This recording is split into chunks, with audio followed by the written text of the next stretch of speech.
You think I just left them there to burn? The woman's voice cracked, soaked in rain and humiliation. The man beside her said nothing, his dark hand tightening around his son's small fingers. The school gate buzzed with whispers.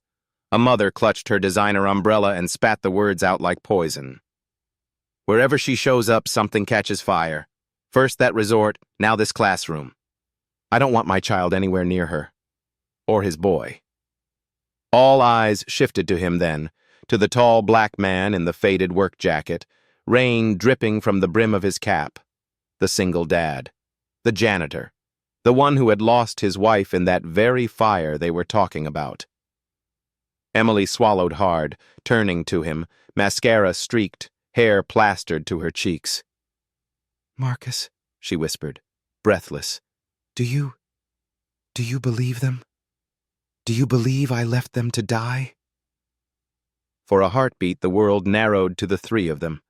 The disgraced CEO, the black single father, and the little boy trembling behind his leg.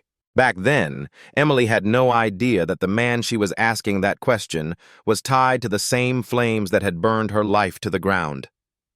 To understand how they all ended up at that gate, under that gray, dripping sky, we have to go back a few months, to a very different kind of storm.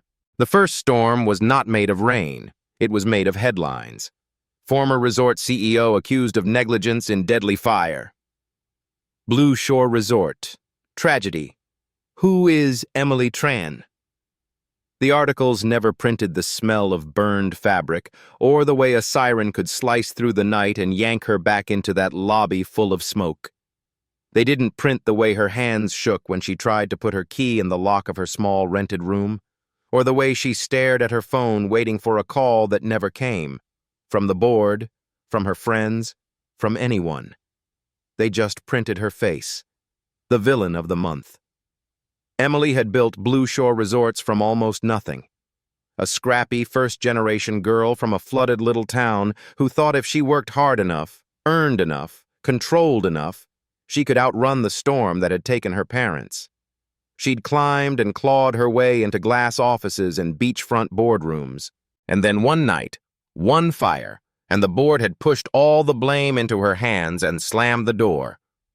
Now, the sleek tower that had once held Blue Shore's headquarters no longer carried their logo. The letters had been unbolted from the glass. All that remained was a faint outline and the ghost of who she used to be. Emily stood at the bottom of the steps, rain hanging heavy in the air over Da Nang's coastline, staring up at the building. The sky was pale and bruised. Her umbrella had turned inside out 3 blocks ago. Her blazer clung cold to her skin. She just needed one thing. One stupid personal thing. Her external hard drive, years of family photos, voice notes from her kid brother back home, a folder with scanned documents that proved she had once tried to shut that resort down for repairs. She had files. She had proof. But proof didn't live in her hands. It lived in the server room on the 12th floor. "Excuse me," she said, stopping just inside the glass doors. The lobby smelled like cheap lemon cleaner and old air conditioning. Plants wilted in corners where receptionists once smiled. A man in a gray security uniform glanced up from his phone, ready to wave her away, but someone else moved first. He was at the far end of the lobby, pushing a cleaning cart. Tall, broad shoulders beneath a faded navy jacket, dark skin that gleamed slightly under the fluorescent lights, like burnished mahogany. His hair was cropped short in tight coils, his jaw lined with a day's stubble. His name tag read, Marcus Johnson, Janitor. Night shift. He had headphones in, an old R&B song leaking softly into the echo of the empty building. Beside his cart, a little boy with tan skin and tight, dark curls sat cross-legged on the floor, sketchbook open, a pack of crayons scattered. "Hi," Emily tried again, damp and small and utterly out of place. I used to work here. I just need to go up and grab something that's mine." The security guard frowned. "Company property now. Board's orders. No one goes up without clearance. She could feel the prickling at the back of her eyes, a familiar burn she refused to let fall. Not here, not in front of strangers. I understand, she said, voice too thin. It's my family photos, my brother's paperwork. It's not corporate. Orders are orders, he cut in, shrugging. She didn't notice the janitor watching until he pulled one earbud out and straightened up. You said family photos? He asked, voice deep, rough with fatigue, and something else the night shift always left on people. He had that soft kind of Southern American drawl that made every sentence sound slightly like a question and slightly like a song. Emily nodded, wiping rain from her cheek. The little boy on the floor had stopped drawing. His big brown eyes lifted and locked onto hers. Something flickered there. Recognition, maybe. Or fear. Emily realized why a second later. Her own face stared back at them from the screen on the guard's phone. A news article. The same one that had been everywhere. The fire, he muttered. You're her. The air changed. The guard's posture stiffened. The little boy's fingers tightened around his crayon. Emily felt the weight of the word settle on her skin. Her. The one who let people die, the one who cut corners, the one who left children without mothers. I'm just trying to get my hard drive, she said softly. I'm not here to cause trouble. For a second, no one moved. Then the janitor spoke again. What floor? He asked. 12, she whispered. Server room on the west side. There's a little safe under the main console. Silver. I left my drive inside the last night I worked. Marcus glanced at the security guard, then back at Emily. He hesitated, the muscles in his jaw flexing. He reached for his cart and picked up an orange thermos, scuffed at the edges but well-loved. You look like you're shaking, he said, walking toward her. You want some coffee? It's not fancy, but it's hot. Up close he smelled like soap, cleaning fluid, and a faint trace of spiced coffee. He unscrewed the cap and poured the dark liquid into it like it was a makeshift cup. Emily blinked. No one had handed her anything warm in months. Thank you, she murmured, fingers brushing his as she took it. His hand was warm, steady, solid. Her own hand trembled around the plastic. I'm Marcus, he said. Night janitor. That's my little man, Jaden. We're kinda a package deal. He said it with a small, tired smile, but the way his arm automatically shifted, placing himself between his son and the rest of the world, told a fuller story. Jaden didn't say a word. He just stared at Emily like he was studying something dangerous. You can't just let her go up, the guard muttered. If the board finds out... I'll go with her, Marcus said. We'll be in and out. You know the elevators don't move without my key anyway. The guard cursed under his breath, weighed the trouble, then waved them through. 15 minutes, he said. If anyone asks, I didn't see anything. Emily followed Marcus into the elevator, Jaden reluctantly trailing behind, clutching his sketchbook. As the doors slid shut, the silence pressed in. I'm not... Emily started, then stopped, cradling the warm cap in her palms. I'm not what they say in those articles. Marcus watched the glowing numbers on the elevator panel. Articles don't know about 3 a.m., he said quietly. They don't know what people look like when no one's watching. She looked at him then, really saw him. The slight sag in his shoulders, the dark circles under his eyes. The way his work boots were worn down on one side, like he'd spent years standing still, holding his ground while the world shifted. Why do you work nights? She asked, more curious than she meant to sound. Daycare's cheaper when you don't need it, he said with a faint smirk. Somebody's got to be up when he's asleep and awake when he's in school. Single dad math. He didn't add the word black. He didn't have to. She could feel it hanging in the air, the way people looked a little longer, judged a little quicker. Single black father, janitor. In their stories, he never got to be the hero. The elevator chimed. The doors opened onto a darkened corridor that still smelled like cologne and printer ink. The ghosts of board meetings and catered lunches lingered in the carpet. In the server room, dust had already started to settle on the racks of blinking lights. Each machine hummed softly like a sleeping animal. Emily moved straight to the console at the back, fingers remembering the path even as they shook. She knelt, reaching under the panel until her hand brushed cool metal. The small silver safe was still there. She entered the code by muscle memory. Click. Inside, the hard drive sat exactly where she'd left it, black and unremarkable. But to her, it was everything. She closed her fingers around it and froze. In her mind, another set of fingers flashed, slender, brown, shoving a child forward toward a fire exit through thickening smoke.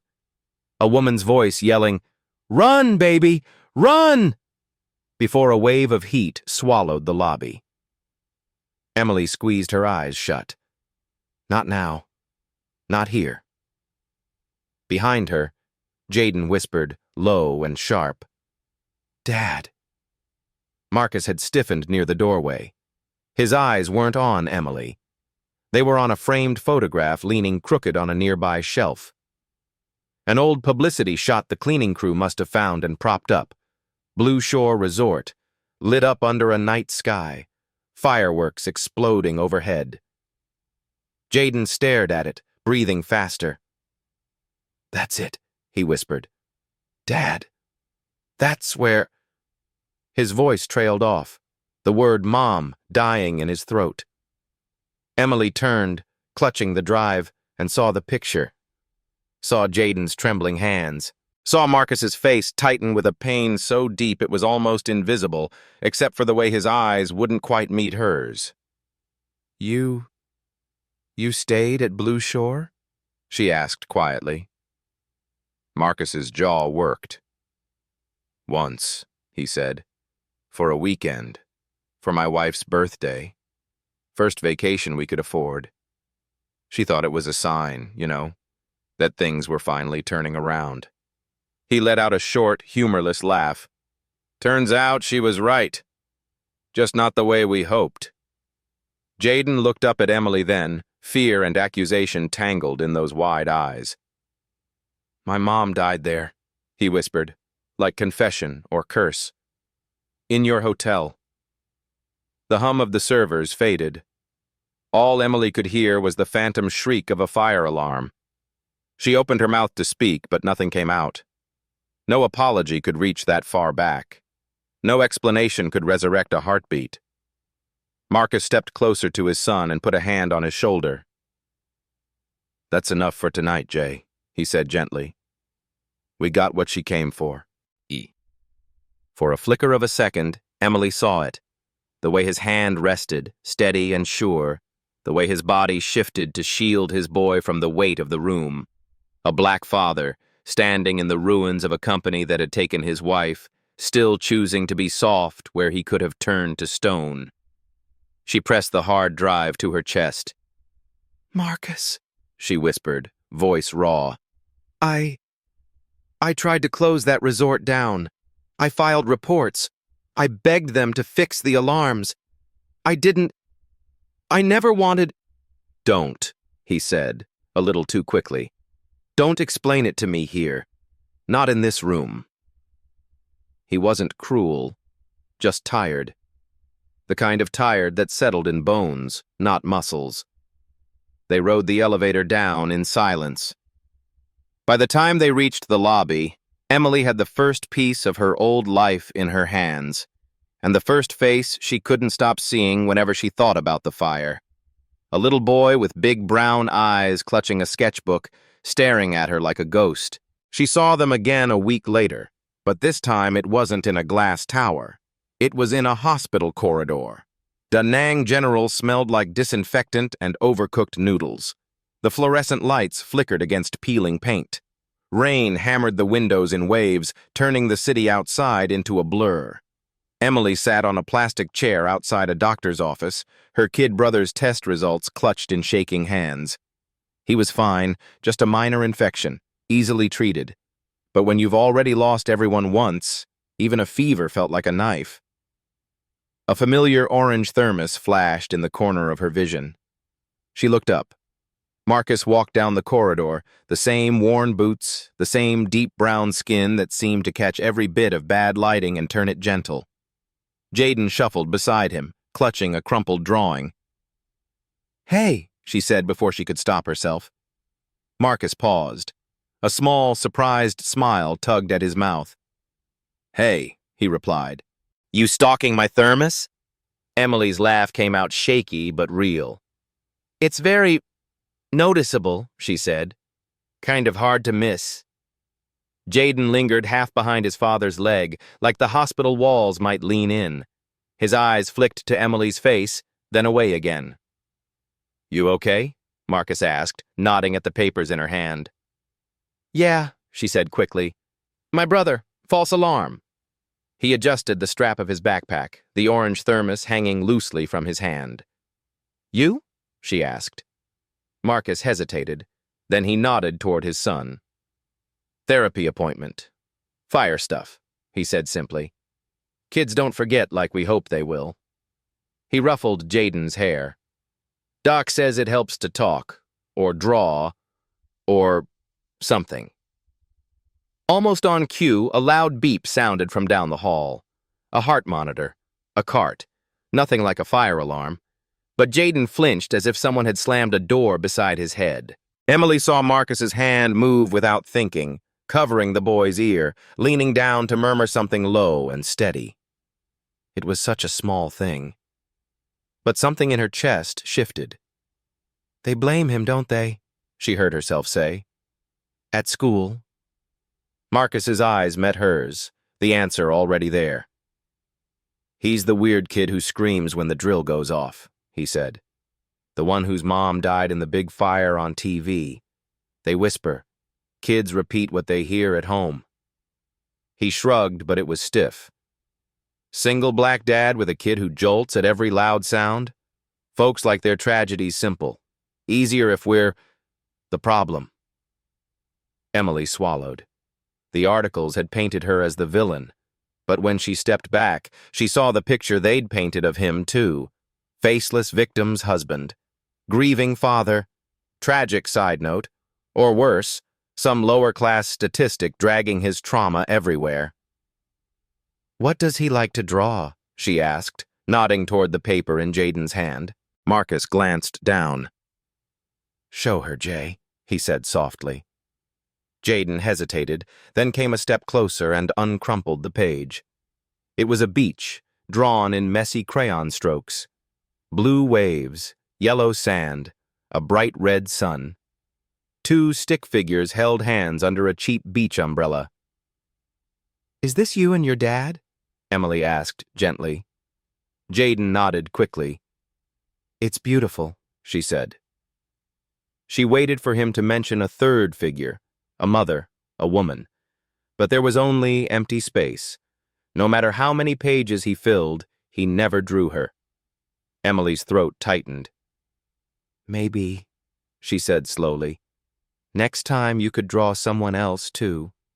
Like a friend, or a person who makes you feel safe." Jaden's eyes flickered toward Marcus, then, improbably, toward her. His cheeks flushed and he shrugged. "Maybe," he muttered. That was how it started. Not with a sweeping apology or a courtroom confession. With coffee poured into a shared plastic lid in a hospital corridor. With a kid's picture of a beach missing someone. With a tired black father who still showed up to every appointment, every parent meeting, every moment his son needed a hand to hold. Little by little, their lives began to bump against each other. Emily got a part-time job at a small travel agency near the old office. She'd see Marcus pushing his cleaning cart down the sidewalk at dawn, Jaden yawning beside him, little backpack hanging crooked. Sometimes she'd walk with them to the corner where Jaden's school stood, the orange thermos swinging between Marcus's fingers like a metronome. They'd talk about nothing. The weather, the price of groceries, which coffee stall had the best brew for the lowest price. They didn't talk about the fire, not yet. But the fire had a way of finding them anyway. It happened on a Thursday. The sky was moody, the air heavy, the kind of day where the ocean looked listless and everyone's nerves sat a little closer to the surface. Emily was at her desk in the travel agency when her phone rang. It was an unknown number. "Hello?" she answered, already braced for another journalist, another stranger demanding some piece of her guilt. "Is this Emily Tran?" a woman's voice asked. "We need you to come to Da Nang Elementary. There's been an incident with one of our students, Jaden Johnson. He listed you as a trusted adult." Her heart dropped. She didn't even hang up properly. She just grabbed her bag and ran. The school was a low, peach-colored building with bars on the first-floor windows and faded murals of smiling children on the outer walls. Today, it buzzed like a kicked beehive. Police tape flapped in the courtyard. A fire truck idled out front, lights off, but presence heavy. Parents clustered in clumps, whispering. Emily pushed through the crowd, heart hammering. Another fire. Not like before. A small one, the principal would later say. A wastebasket in the art room. Some paper burned. Some plastic melted. No one hurt. The alarms had worked this time.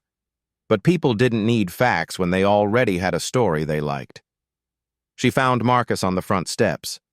His dark skin looked ashy in the midday light, his eyes wild in a way she'd never seen. He knelt in front of Jaden, who sat hunched on the concrete, arms wrapped around his knees. "Baby, look at me," Marcus was saying. "Look at me, I got you. Tell me what happened. You know I'm right here." "I didn't do it," Jaden choked. "Dad, I swear I didn't. I didn't touch it." "Mr. Johnson," a tight voice cut in. The principal stood nearby, lips pressed together, arms folded. Beside her, a few parents hovered like vultures, craning to hear. "We found matches in your son's backpack," she said. "He was near the art room right before the fire alarm went off." "Because he heard something," Jaden said desperately. "I heard the crackling noise. I looked in the door and—" A mother in heels and a designer blouse scoffed. "Of course he did," she muttered. "Just like his mom, I guess. Some people bring bad luck everywhere." Emily felt heat rise under her skin. "Excuse me?" she snapped, stepping forward. The woman's eyes flicked over her, recognition sparking like static. "Oh," she said. "And here we have the Fire Queen herself." The words landed like slaps. Emily took a breath, then another. "I'm Jaden's emergency contact," she said, forcing her voice to be level. "What exactly are you accusing him of?"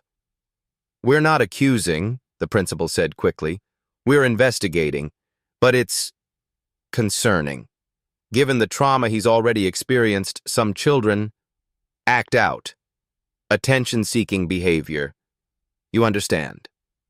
Marcus rose slowly to his feet. He was still, too still, like someone holding a heavy weight in place. "My son," he said carefully, "jumps every time he hears a siren. He cries when we pass a barbecue stand. He doesn't even like blowing out candles on a cake. You really think he would start a fire? On purpose?" The principal shifted. "We found the matches in his bag," she repeated. "You found them," Emily said sharply. "That doesn't mean he put them there." The crowd murmured. "Why are you defending them?" another parent demanded. "You're the reason that woman died." Emily's vision blurred. Somewhere behind the roar in her head, Jaden's small shoulders shook. And just like that, they weren't talking about a wastebasket anymore. They were talking about Blue Shore, about headlines, about blame. Something inside Emily snapped. "Enough," she said, voice low but cutting through the noise. "You want to investigate the fire? Fine. Call whoever you need to call. But you will not stand here and shame a traumatized child in front of half the school."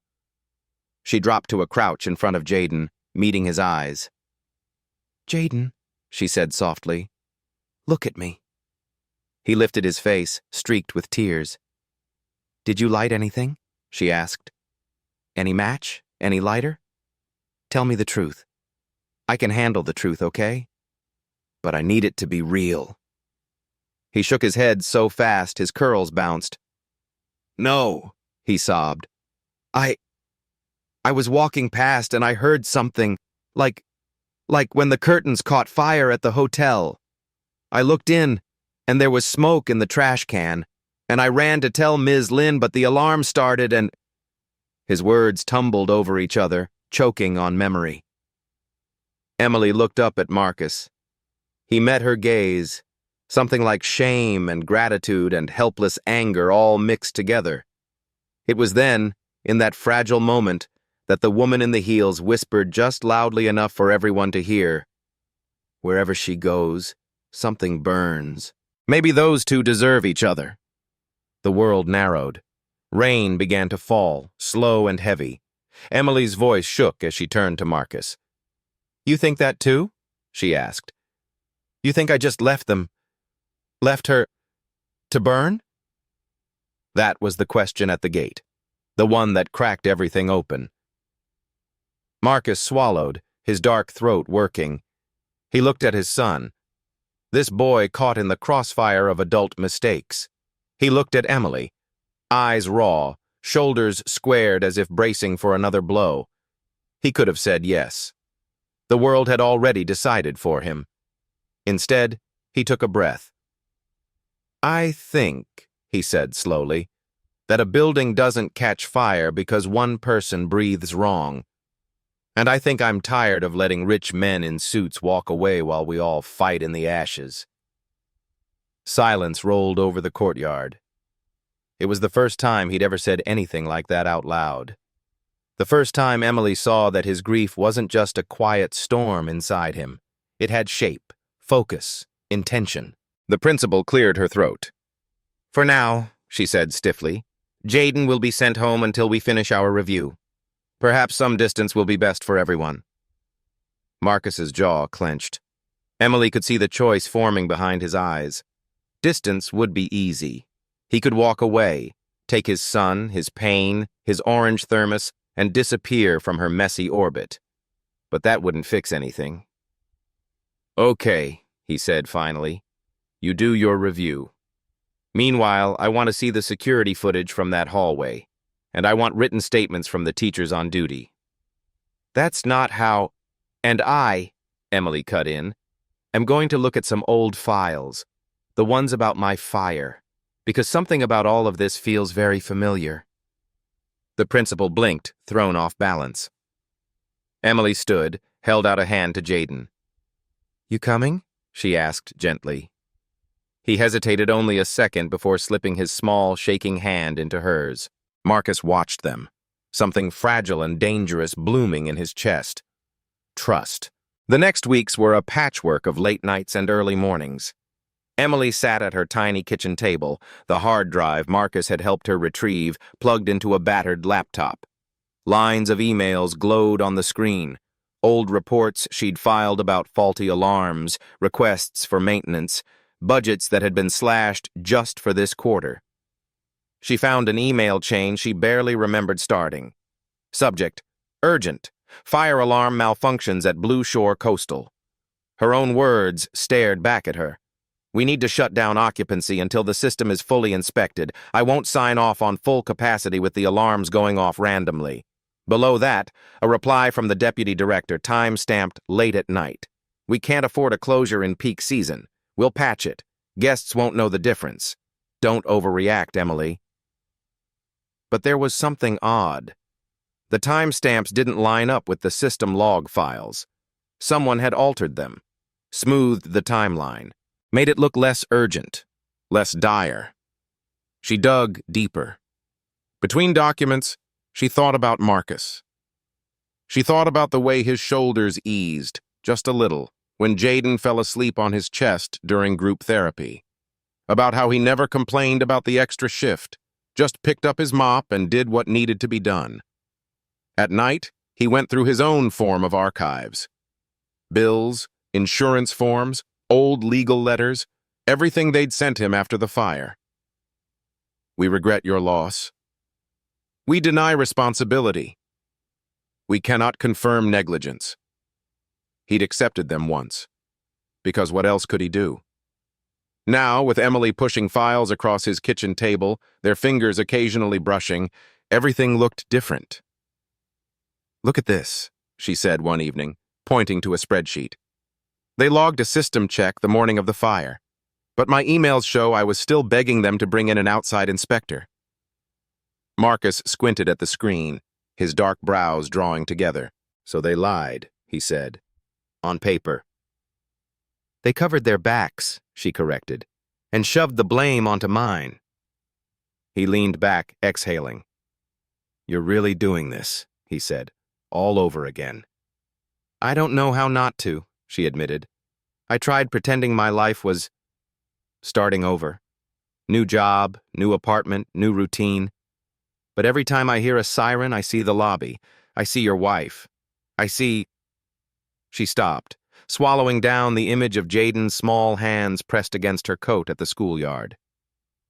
"You see my son," Marcus finished quietly. She nodded. He looked at her for a long moment. Then he reached for the orange thermos, poured coffee into 2 cracked mugs, and slid one toward her. "Then we do it together," he said. "Not because I forgive you, not yet, but because the people who really lit that match are still walking free."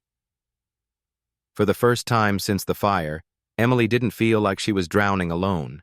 The meeting wasn't technically a court hearing, but it sounded like one.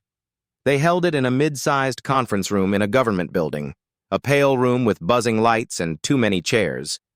Representatives from Blue Shore's parent company sat on one side, their suits sharp, their expressions neutral. On the other side sat a handful of victims' families, a government official, and Emily. And behind her, in the cramped row of plastic chairs, sat Marcus and Jaden. The boy's feet didn't quite touch the floor. He swung them nervously, clutching his sketchbook to his chest.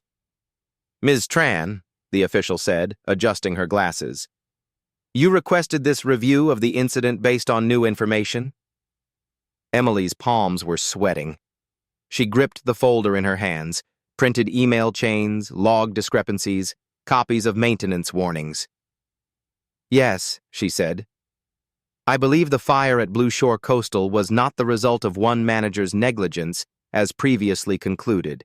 I believe the board deliberately ignored safety warnings and altered records to protect their profit margins." A murmur rippled through the room. One of the Blue Shore executives, a sleek man with silver hair, leaned forward. "Emily," he said in that patronizing tone he'd always used, "we all regret what happened that night, but rehashing old pain won't bring anyone back." Marcus made a low sound in his throat. Emily met the executive's gaze. "No," she said. "But it might stop the next family from spending 3 years thinking it was their fault for checking into the wrong hotel at the wrong time. It might keep people from whispering that a little boy is cursed." She laid the documents out on the table. "This is my email, sent 3 days before the fire, urging a shutdown until the alarms could be inspected," she said. "This is the log where someone marked system cleared without bringing in an outside inspector. This is an internal memo where you discuss the cost of refunds if you close and the cost of settlements if something goes wrong." Her voice shook, but she kept going. "And this," she added softly, sliding over a statement, "is testimony from a former maintenance supervisor who was told to just make it look good on paper." The official read in silence. The air seemed to thicken. Finally, the woman looked up. "These are serious accusations," she said. "They're serious facts," Marcus said from the back. Heads turned.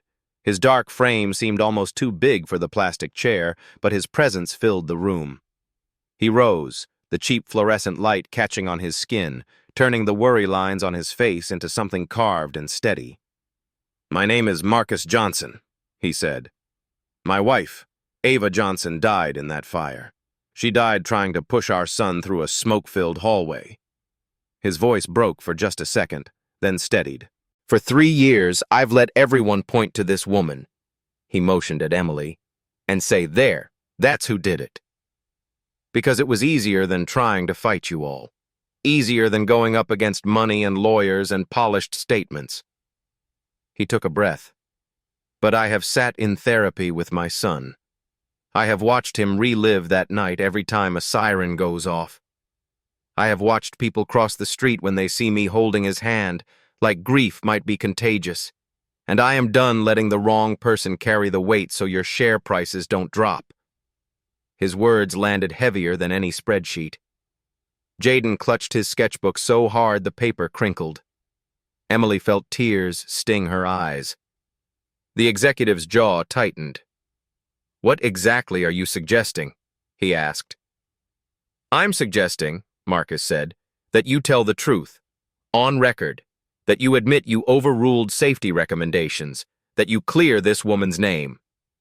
He glanced at Emily. "So when people talk about fire queens and cursed kids, we can say, no, the people who lit this match sat in rooms like this and called it a business risk." The official folded her hands. After a long, thick silence, she said, "It appears there was, at the very least, gross negligence at the corporate level. Ms. Tran's emails and this testimony support that she attempted to prevent the tragedy, not cause it." She turned to the Blue Shore executives. "We will be launching a formal investigation into these discrepancies. In the meantime, I see no grounds to continue holding Ms. Tran solely responsible in our public record." It wasn't a full confession. It wasn't prison time. But it was a crack in the wall. The silver-haired executive's face had gone pale. He opened his mouth, but Emily spoke first. "You once asked me if I was willing to take a hit for the company," she said. "I thought you meant bad press, not dead families." She gathered her papers. "I won't do it anymore." In the weeks that followed, the story began to shift. Articles appeared with new headlines. "New evidence suggests Blue Shore fire blame misplaced. Corporate negligence under investigation." They rarely got everything right. They never do. But slowly, the comments under Emily's name changed from monster to maybe not what we thought. At the elementary school, the security footage showed what Jaden had said all along. He'd been walking past the art room, heard the crackle, peeked in, and started to run for a teacher right as the alarm tripped. Another boy was later seen on camera slipping matches out of his pocket and nervously throwing them into a trash can. The principal called Marcus in for a meeting. "We're so sorry for the misunderstanding," she said, folding and unfolding her hands. "It seems Jaden did exactly what we hope children will do. He tried to tell an adult." "And the matches?" Marcus asked. "Planted," she admitted, "by another student. He heard things at home about Jaden and Ms. Tran, about the fire. He thought it would be funny." Nothing about it was funny. But when Jaden went back to school, the whispers were quieter. Some kids even edged closer at recess, curious rather than cruel. Trauma was still there, but some of the shame was gone. He drew a new picture in therapy. This time the beach had 3 figures: a tall man with dark brown skin, a little boy, and a woman with her hair pulled up, holding a bright orange thermos like a trophy. When Marcus saw it, he laughed, tears in his eyes. "You really drew the thermos?" he asked. "It's important," Jaden said, shrugging. "You always have it, and she always brings coffee for you in it now." He said "she" so casually, like it had always been this way. Emily, when she saw it, had to look away for a second. They never called what happened between them a love story. At least not at first. It was as simple as this. Emily started showing up with an extra cup of coffee in the mornings, poured into that scarred orange thermos while they stood watching the ocean. Marcus started walking her home after late-night document marathons, his long shadow stretching beside hers on the wet pavement. Some nights, they sat quietly on the seawall while Jaden sketched the waves. Emily talked about losing her parents to a flood. Marcus talked about leaving the U.S., about how being a black man in a new country came with different stares but familiar assumptions. "People here look at me and see foreign," he said. "Back home, they looked at me and saw threat. Either way, they don't see..." Just a dad trying to get his kid to school on time. Emily looked at him, at the lines on his face, at the way his hands were never quite empty, always holding keys, a mop handle, a small hand. I see that, She said quietly.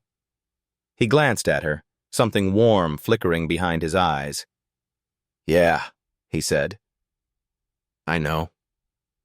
One evening, after a community fire safety workshop they had organized for local hotels, Marcus leading demonstrations, Emily explaining regulations, they watched Jaden sprint down the shoreline, his laugh carried on the wind. He doesn't jump as much when he hears the siren, Emily noticed. Still grips my hand, Marcus said. But now he grips, and then he lets go. That's progress where I come from. She nodded. A wave rolled in, washing foam over the sand. Marcus? She said. Yeah? If that night, if the truth had never come out, if everyone just kept believing I was the monster, would you still have talked to me? He thought for a long time. Honestly, he said. Probably not. He looked at her, gentle but unflinching. I needed someone to blame. I needed a face for the fire, and yours was the one on TV. She swallowed. But then you cried in that elevator, he added, and you looked at my son like he was a person and not a headline. I didn't forgive you then, but I couldn't hate you the same way anymore either. He took a breath. And now? She asked, voice barely audible over the waves. He smiled, slow and tired and real. Now I see a woman who tried to stop a disaster, got burned for it, and still chose to come back and help my kid. He hesitated, then reached for her hand, his dark fingers closing gently around hers. And I'd be an idiot to pretend that doesn't mean something. Her heart thudded against her ribs. You're not an idiot, she said. He smirked. Single black janitor raising a traumatized 9-year-old in a city that keeps calling him sir like it's a favor, he said. I have my moments.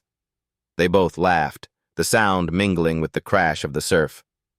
When Jaden's voice cut through the air, Dad, Emily, come see! They didn't let go of each other's hand. They just ran together. On the last cool evening before the heat returned, they walked along the beach at sunset. The sky was all faded oranges and soft pinks, the color of the inside of a healing bruise. Jaden ran ahead, chasing the foam, kicking water into the air. Every so often he glanced back, checking to make sure they were still there. They were. Emily held the orange thermos under her arm. Marcus's hand rested lightly at the small of her back, not claiming, just steadying. You ever think about leaving? She asked. Da Nang? He said. All the time. Then I remember I'd just be a single black dad starting over somewhere else, with the same kid and the same memories. May as well stay where the ocean knows my name. She nudged his shoulder. And where someone refills your coffee, she said. That too, he admitted. They stopped near the waterline. Emily unscrewed the lid and poured coffee into 2 caps, handing one to him. To Ava, she said quietly, raising her makeshift cup. He looked at her, surprised. To Ava, he echoed. Who shoved our boy through a door she never got to walk through? They drank. The coffee was lukewarm, bitter, perfect. To my parents, Emily added softly, who never lived long enough to see me make a mess of my life and then try to fix it. And to Jaden, Marcus said, looking at the boy splashing in the waves. Who keeps finding ways to draw new people into his pictures? They watched him for a moment, the sound of his laughter flipping through the air like pages in a book. You think he's okay? Emily asked. No, Marcus said honestly. Not yet, but he's okay enough. And tomorrow we'll try again. Her eyes stung. I like tomorrow, she said. It sounds like a second chance. He turned to her, serious again. "You know," he said, "that first night in the lobby, when you came in shaking, and everyone was ready to throw you out. If you hadn't come back, we never would have gotten the truth. I'd still be sitting in some tiny apartment, wondering what I did wrong booking that trip." She met his eyes. "And I'd still be waking up thinking I deserved to feel this guilty forever," she said. He reached up, brushed a strand of hair from her face with careful fingers. "You did some things wrong," he said gently. "You worked too much. You trusted the wrong people. You didn't double-check their lies." He smiled. "But you didn't light the match." She laughed, a wet, shaky sound. "Is this your version of a love confession?" she asked. "Because it's very on brand." He chuckled. "Maybe," he said. "Or maybe it's just a man who's spent a long time standing in smoke, finally realizing who was standing there with him." The kiss, when it came, wasn't cinematic. It was soft, careful, a question more than an answer. His lips were warm, his hand gentle on her jaw. She kissed him back like she'd forgotten how and was relearning it in real time. Jaden's voice cut through the moment. "Ew!" he shouted, grinning. "You guys are so gross!" They broke apart, laughing. "Come on, Jay," Marcus called. "You drew this before we did it. That's on you." Jaden rolled his eyes but ran back to them, slipping one small hand into each of theirs. They started walking again, three silhouettes against a fading sky. The ocean rolled in and out, erasing footprints, but not the fact that for the first time in a long time, they were walking in the same direction. Sometimes, to find where you belong, you have to walk through fire and come out the other side with your hands empty, your heart cracked open, and your life nothing like you planned. Sometimes, from those ashes, you find a black single dad who refuses to stop showing up, a kid who keeps drawing new people into his beach, and a woman who finally believes she isn't the sum of her worst headlines. And if this story happened to brush against something in you, some old blame, some child you once were, some parent you wish you'd had, maybe that's your sign. Maybe tonight is your chance to call someone, to say, "I'm sorry," or "I was wrong," or simply, "I'm still here." Because sometimes the smallest words pulled out of the smoke are the ones that save us.